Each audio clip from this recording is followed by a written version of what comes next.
Bienvenue dans cette formation dédiée aux techniques de coupe de miroir. Nous allons explorer ensemble la précision, la sécurité et la maîtrise artisanale nécessaires à cette pratique.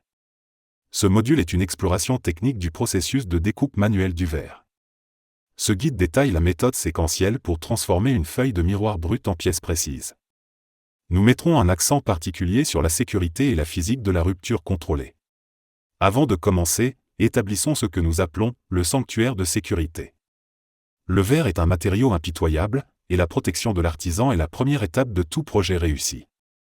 Les yeux, une protection oculaire est obligatoire pour se prémunir contre les éclats microscopiques et les fragments imprévisibles.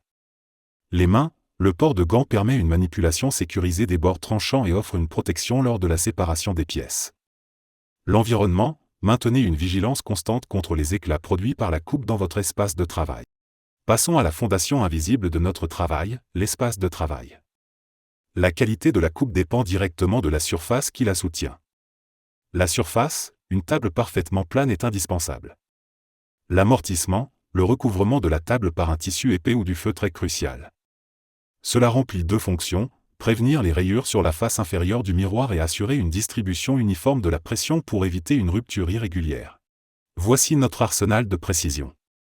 Il s'agit d'outils manuels simples, mais d'une efficacité absolue lorsqu'ils sont bien maîtrisés. Le coupe-verre, Rulta, c'est l'outil clé. Il possède une roue en carbure conçue pour rayer le verre, et non pour le trancher.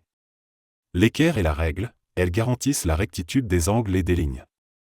Le mètre-ruban, indispensable pour une mesure exacte et le repérage. Le marqueur ou crayon, utilisé pour marquer les points de référence. Étape 1, la géométrie du geste. La précision commence avant même la coupe. Nous utilisons le flexomètre, mètre-ruban, pour définir les dimensions précises. N'oubliez pas, la règle des 2 points, il est impératif de marquer au moins 2 points distants sur le miroir. C'est la seule façon de garantir que la ligne de coupe, ou l'axe parallèle, sera parfaitement aligné avec le bord exact. Étape 2, la ligne directrice.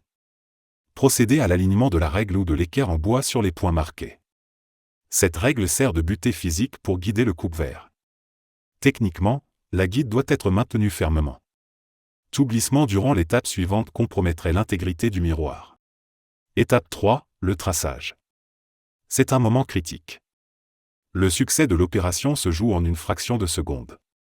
Appuyez le coupe-verre contre la guide. Une pression ferme est nécessaire pour engager la roue de carbure, c'est-à-dire pour enfoncer l'outil.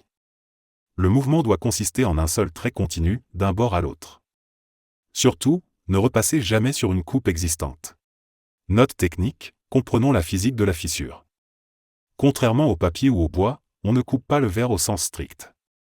Le principe est le suivant, le passage de la molette crée une fissure de surface, créant une tension superficielle. L'objectif est de créer une ligne de moindre résistance. La structure du cristal est affaiblie exactement le long de cet axe, préparant le matériau à céder sous la contrainte mécanique. Étape 4, la propagation, ou le tapping. C'est un autre moment critique où il faut encourager la fissure à traverser l'épaisseur du matériau. Pour cela, on utilise l'extrémité métallique du manche du coupe-verre. Le geste consiste à appliquer de petits coups secs sous la ligne de coupe, sur l'envers du miroir. Les vibrations aident la microfissure de surface à se propager en profondeur, ce qui assure une coupe nette et verticale. Étape 5, la rupture. C'est la libération finale de la pièce. Placez vos mains de part et d'autre de la ligne tracée.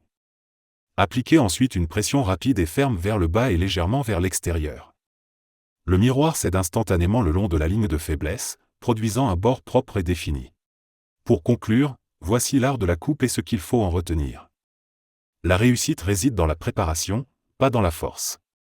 1. Sécurité, toujours protéger les yeux et les mains. 2. Support, utilisez toujours une table plane et amortie avec du feutre. 3. Geste unique, effectuez un traçage ferme, continu et sans reprise. 4. Confiance, exécutez une rupture franche pour obtenir un bord net.